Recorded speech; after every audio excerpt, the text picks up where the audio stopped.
आज अपन वेबसाइट का एक लेआउट बनाएंगे। तो आप ये जो देख रहे हो, ये लेआउट का मैंने स्ट्रक्चर पहले से बना के रखा है। इसको देखकर अपन HTML और CSS की सहायता से ये अपन स्ट्रक्चर बनाएंगे। थोड़ा सा मैं आपको ये बता देता हूँ कि ये जो आपका जो स्ट्रक्चर बना हुआ है, इसके अंदर मैंने दो रो ले रखी है। ये पहली रो है और ये दूसरी रो है। और इस रो के अंदर मैंने पहली रो के अंदर मैंने चार कॉलम ले रखे हैं।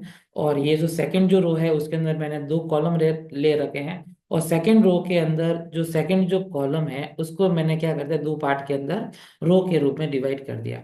तो ये जो मैं स्ट्रक्चर बनाऊंगा, ये मैं डिस्प्ले फ्लेक्स की प्रॉपर्टी का यूज करके बनाऊंगा। तो आइए अपन इसका प्रैक्टिकल करके इसको अपन देखते हैं। तो यहाँ जाते हैं और यहाँ जाने के बाद में यहाँ मैं मेरे जो यहाँ कोड का नाम लिख लेता हूँ, HTML फाइल का नाम लिख लेता हूँ। 73 नाम की बनी होती है, चलो मैं 81.html बना देता हूँ। और मैं यहाँ कोड लिख लेता हूँ। यहाँ ले ले बॉयलर, स्पेलिंग मिस्टेक,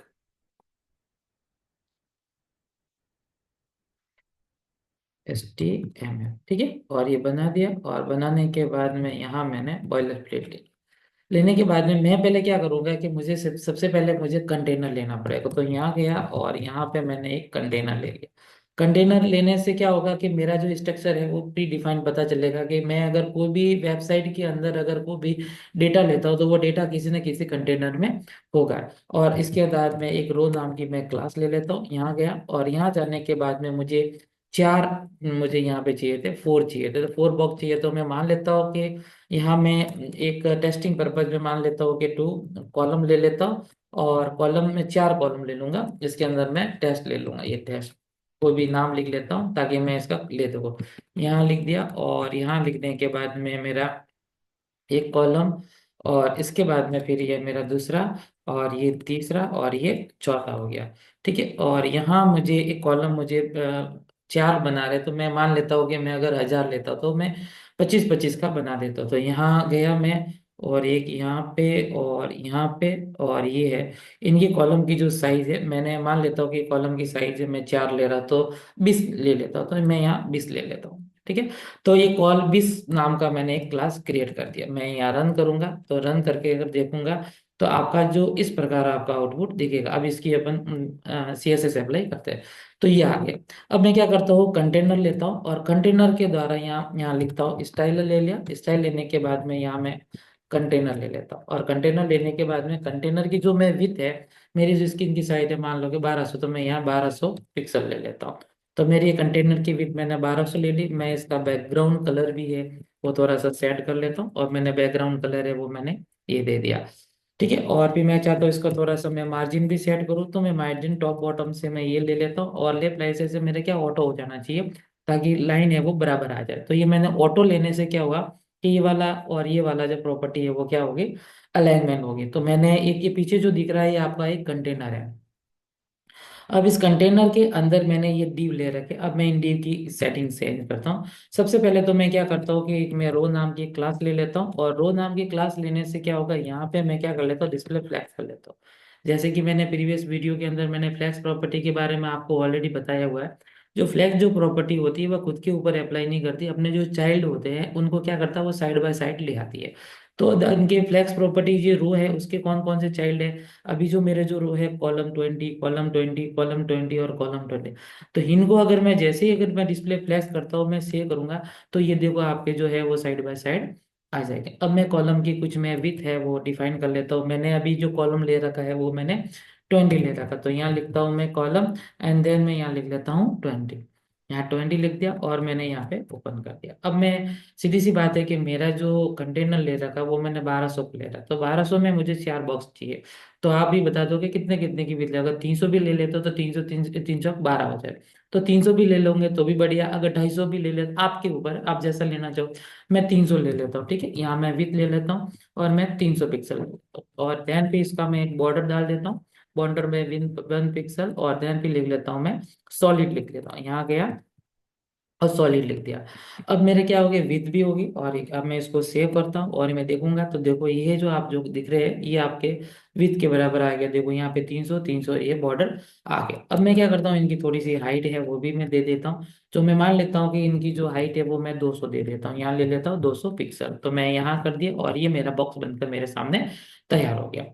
अब मैं क्या चाहता हूँ कि ये मेरा बॉक्स बन गया। ये जो आप जो टेक्स्ट जो दिख रहे हैं, ये टेक्स्ट क्या हो रहा है कि बाय डिफॉल्ट आपको भी पता है कि ये बाय डिफॉल्ट अपने टॉप लेफ्ट में आता है। मैं चाहता हूँ कि ये जो जो टेक्स्ट है वो थोड़े से अलाइनमेंट में इसको सेंटर कर लेता हूँ। तो इससे क्या होगा कि मैं जैसे ही मैं अलाइनमेंट अलाइनमेंट करता हूँ, ठीक है, यहाँ गया और alignment, text alignment, sorry, text alignment, और यहाँ सेंटर करता हूँ। तो मेरे ये जो टेक्स्ट जो लिखे हुए हैं अंदर, जो भी मैं इसके अंदर जो भी डेटा लिखूंगा वह क्या हो जाएंगे, सेंटर हो जाएंगे। अब मैंने एक और प्रॉपर्टी जो कि बहुत ब्यूटीफुल प्रॉपर्टी है, फ्लेक्स प्रॉपर्टी के साथ ही आते हैं। अगर मैं यहाँ गैप यूज कर लेता हूँ और गैप यहाँ मान लेता हूँ मैं 50 पिक्सल ले लेता हूँ।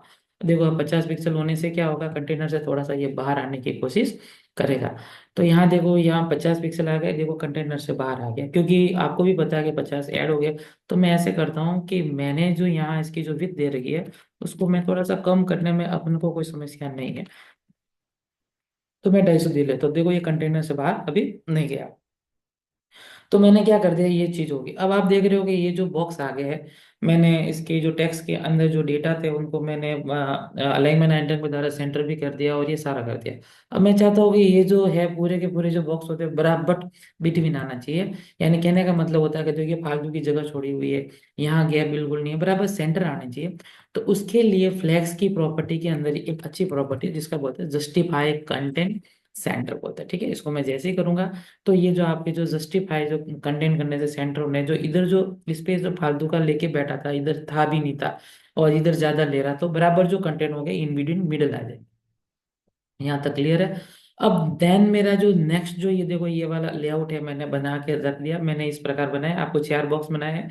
अब देन फिर क्या करना है कि मुझे एक और बॉक्स बनाना है इस प्रकार। ठीक है, तो अगर मैं यहाँ पर अगर बॉक्स बनाना, मुझे यहाँ पे रोल लेना पड़ेगा और रोल लेता हूँ यहाँ पे। तो मैं सीधी सी बात है कि यहाँ गया और यहाँ जाने के बाद फिर मैं क्या करता हूँ, यहाँ पे ये वाला जो मेरा रो वाला काम है इसका मैं खत्म हो गया।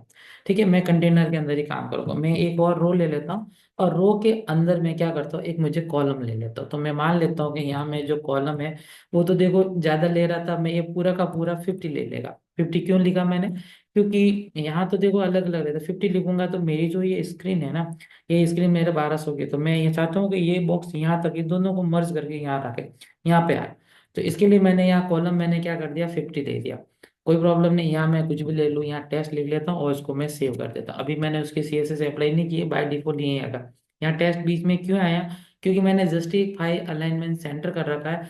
तो आसपास में अगर कोई डेटा है ही नहीं है तो सीधी सी बात है कि जो भी आप जो बॉक्स या जो भी लिख रहे हो वो सेंटर में आ जाएगा। अब मैं क्या करता हूँ कि इसकी मैं CSS अप्लाई करता हूँ। मैंने कॉल जो 50 नाम का जो मैंने बना रखा है इसको मैं चेंज करता हूँ, यहाँ जाता हूँ और देन फिर कॉल मैं यहाँ लिख लेता हूँ 50 और मैं ओपन करता हूँ और इसकी मैं विथ दे देता हूँ। ठीक है, इसकी जो विथ है मैंने आपको वो बताया कि जो अपना जो कंटेनर है वो 250 500 पिक्सल दे देता हूँ। ठीक है, और ये मैंने 500 दे दिया और इसको मैं सेव कर लेता हूँ। एंड देन फिर मैं इसका भी अपन बॉर्डर डाल देते हैं, 1 पिक्सल डाल देता हूँ एंड मैं सॉलिड लिख लेता हूँ। और इसके बाद में फिर क्या करता हूँ, मैं हाइट भी डाल देता हूँ। तो हाइट अपन ने ऊपर डाली हुई है 200 पिक्सल की, तो कोई प्रॉब्लम नहीं। तो मैं यहाँ पर भी 200 पिक्सल डाल देता हूँ और उसको मैं सेव करता हूँ। तो मेरा ये जो कंटेनर है वो देखो यहाँ तक ये आ गया। ये अलाइनमेंट सेंटर कर रखा है, इसलिए मैं 2 मिनट के लिए अलाइनमेंट सेंटर एक बार बंद कर लेता हूँ ताकि आपको थोड़ा सा समझे, क्योंकि आपको ये कंफ्यूज करेगा। तो मैं यहाँ गया और इसको मैं 1 मिनट के लिए यहाँ बंद कर लेता हूँ। देखो अब देखो ये कंटेनर ये दिख रहा है। ठीक है, बाद में अपन जिधर इधर आ जाएंगे तो, क्योंकि इधर इसको स्पेस मिल नहीं रहा है तो सीधा सा ये सेंटर आ रहा है, सीधी सी सट बात है। अब मुझे क्या करना है, यहाँ जाके अपन को थोड़ी सी समस्या आती है। समझिए ये आती है कि यहाँ जो मेरा जो ये कॉलम है इसके अंदर क्या हो गया, मेरे दो है। अगर मैं यहाँ पर अगर मैं रो लेता हूँ, क्योंकि मुझे सीधी सी बात है कि यहाँ मुझे 2 आइटम लेने, तो मैं यहाँ पर मुझे वापस रो लेनी पड़ेगी, क्योंकि यहाँ पे कितनी रो है, 2 रो है। तो मैं यहाँ क्या करता हूँ, मैं एक रो लेता हूँ और मेरा जो फ्लेक्स डायरेक्शन उसको मैं चेंज कर दूंगा। बाय डिफॉल्ट जो फ्लेक्स डायरेक्शन होता है वो रो होता है, मैं चेंज करूँ, मैं करके बताता हूँ आपको। कि यहाँ गया और ये मेरा जो रो है इसके अंदर कॉलम ले लिया। अब यहाँ मैंने खत्म कर दिया। अब मैं सेकंड पे जा रहा हूँ और सेकंड के अंदर इस रो के अंदर ही लिखूंगा मैं, है इसी रो के अंदर काम कर रहा है। यहाँ जाता हूँ और यहाँ जाने के बाद मैं यहाँ लिख लेता हूँ डॉट रो, और यहाँ जाने के इसके अंदर भी मैं लिख लेता हूँ डॉट कॉल। यहाँ देखो 50 का मैंने इधर बना रखा, तो मैं इधर दो को कनेक्ट कर रहा हूँ, तो मैं मेरे हिसाब से 25 नाम की मैं बना देता हूँ। तो कॉल ये मैंने 25 बना दिया, ये 25 बना दिया। ठीक है, पहले देख लेता हूँ कि 25 नाम का वो ऊपर बनाया तो नहीं है, मैंने 20 का बनाया है। ठीक है, तो ये कॉल 25 का मैंने बना दिया, और यहाँ पे मैंने क्या कर दिया, टेस्ट की प्रॉपर्टी लिख दी। ठीक है, और इसको भी मैं थोड़ा सा व्यवस्थित सेट कर लेता हूँ, यहाँ लिख दिया। और यहाँ थोड़ा सा कोड इंडेंट होना, व्यवस्थित होना जरूरी है। और उसी प्रकार मैं यहाँ गया और मैं यहाँ कॉल और 25 ले लेता हूँ, और यहाँ जाने के बाद में मैं यहाँ टेस्ट करता हूँ, मैं इसको सेव करता हूँ। और मैंने कॉलम की 25 की मैंने अभी कुछ दी नहीं है, मैं खाली एक आउटपुट बता दो, देखो इस प्रकार आएगा। अब मैं कॉल 25 जो ये मैंने लिखा हुआ, इसकी अपन में CSS ऐड करते हैं। तो यहाँ जाता हूँ और कंट्रोल C करता हूँ, एंड देन फिर मैं यहाँ पर मैं कंट्रोल V के साथ में यहाँ पेस्ट करता हूँ। अब आप बताओ कि मेरे जो यहाँ पे जो विथ है, विथ तो मुझे वो की वही रखनी है, इसमें मुझे किसी प्रकार का कोई उतार चढ़ाव रखना है भी नहीं है, कि विथ तो मेरे 500 पिक्सल ही रखनी है, क्योंकि विथ 500 है। एंड देन फिर हाइट है, हाइट मुझे दो पार्ट के डिवाइड करनी है, क्योंकि ये दो चीज है, एक अलग यहाँ आ रही है चीज और एक यहाँ आ रही है। तो विथ तो मेरी पूरी की पूरी 500 पिक्सल ही रहेगी, और फिर जो हाइट है वो क्या हो जाएगी, इस हाइट के अंदर मेरे दो आ रहे हैं। तो यहाँ मेरे जो 200 पिक्सल ले रखा है, उसकी जगह मैं क्या कर लूंगा, यहाँ 100 पिक्सल ले लूंगा। तो जो 200 पिक्सल था उसको मैंने क्या कर दिया, डिवाइड कर दिया। और सीधी सी बात है, और यहाँ पे मैंने एक बॉर्डर डाल दिया, और बॉर्डर मैंने 2 पिक्सल, और मैं यहाँ सॉलिड डाल देता हूँ। कोई समस्या नहीं, हाँ बनाता हूँ। तो देखो ये थोड़ा सा कंटेनर उस साइड गया है, थोड़ा सा ये प्रॉब्लम आई है, इस प्रॉब्लम को भी अपन सॉल्व करते हैं, क्योंकि कंटेनर से बाहर डेटा जा रहा है। तो यहाँ जो मेरा जो ये 500 पिक्सल लग रहा है, मैंने 1000 ले रहा था, विथ मैंने ये रखी थी। उसका कारण ये कि जो मैं रो के अंदर ले रहा हूँ, तो आपने देखा था कि जो डिस्प्ले फ्लैग्स प्रॉपर्टी होती है अपने चाइल्ड के ऊपर अप्लाई होती है। तो अपने चाइल्ड पर अप्लाई होने से जो अपने जो चाइल्ड होते हैं उनको क्या कर लेते हैं, वो साइड बाय साइड ले आते हैं। तो ये अपन को यहाँ पे साइड बाय साइड नहीं चाहिए, अपन को यहाँ पे ये साइड बाय, क्योंकि ये जो हो रहा है उसके पास में आ रहा है।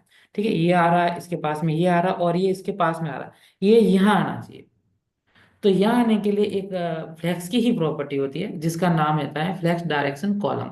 मैं एक क्लास बना देता हूँ, फ्लैक्स डायरेक्शन कॉलम के नाम से बना देता हूँ, और मैं यहाँ एंटर करता हूँ, और यहाँ पे मैं लिख लेता हूँ फ्लैक्स डायरेक्शन और कॉलम लिख लेता हूँ। इससे जो डिस्प्ले के जो अपने जो चाइल्ड है, बाय डिफॉल्ट जो साइड बाय साइड आ रहे थे ना, उसको साइड बाय साइड रो के फॉर्म में ना लिखकर वो किस में डाल देगा, वो कॉलम में डाल देगा। अब मैं ये जो मैंने क्लास ले रखी है फ्लैक्स डायरेक्शन कॉलम, ये जो चीज ले रखी है मैंने, इसको मैं क्या कर लेता हूँ, यहाँ जाता हूँ, और यहाँ जाने के बाद ये जो मैंने रोल रखी है कि डायरेक्शन मुझे यहाँ से चेंज करना है, यहाँ जाके अगर इसको मैं फ्लैक्स डायरेक्शन कॉलम कर लेता हूँ और देन सेव करूंगा, तो ये देख लो आपकी जो प्रॉपर्टी है, देखो ये साइड बाय साइड, ये देखो आगे, देखो साइड होनी चाहिए थी, तो ये साइड बाय साइड ये आ गया।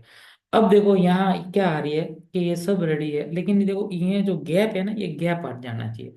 तो आपको भी पता है कि ऊपर वाली जो प्रॉपर्टी है, अगर मैं उसको गैप हटाना, क्योंकि जो ये जो गैप प्रॉपर्टी जो मैंने फ्लेक्स के साथ में जो रखी है, वह क्या करेगा कि हॉरिजेंटली गैप तो कन्वर्ट कर लेता है। ये देखो हॉरिजेंटली गैप यहाँ पर भी गैप कर दिया, 50 पिक्सल यहाँ पर भी कर दिया, यहाँ पर भी कर दिया, यहाँ। लेकिन इन दोनों के मध्य अगर करना हो तो वो बेचारा गैप नहीं करता।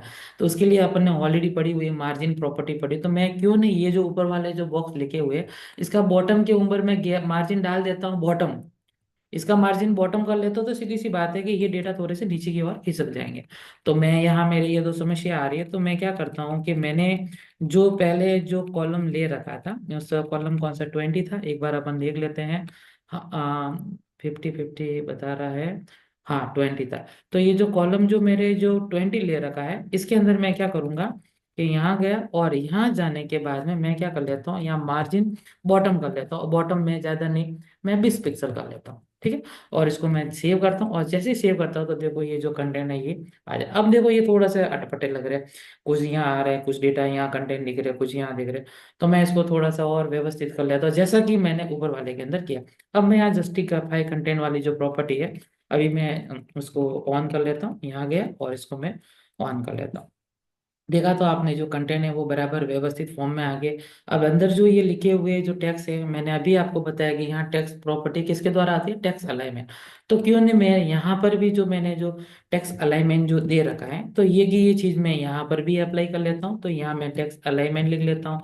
और ये का ये चीज मैं यहाँ पर भी अप्लाई कर लेता हूँ, तो यहाँ पर भी मैं टैक्स अलाइनमेंट कर लूंगा। ठीक है, इससे क्या हो जाएगा कि मेरे जो अंदर जो कंटेंट लिखे होंगे वो अलाइनमेंट के आ जाएंगे। ठीक है। इस वेबसाइट के ओपन स्ट्रक्चर बना है, इसके अंदर जो मेन प्रॉपर्टी है डिस्प्ले फ्लेक्स, और फ्लेक्स के साथ में गैप आती है जो साइड बाय साइड काम करती है। एंड देन फिर अपन ने जो पढ़ा है वो कौन सा पढ़ा, फ्लेक्स डायरेक्शन।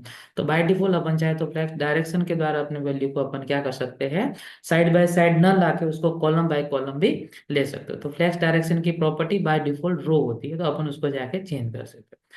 ये अपन ने ये वेब स्ट्रक्चर बनाए हैं। इसके अंदर अगर आपको किसी भी प्रकार का अगर कोई डाउट है तो यू कैन कमेंट पे। Thank you.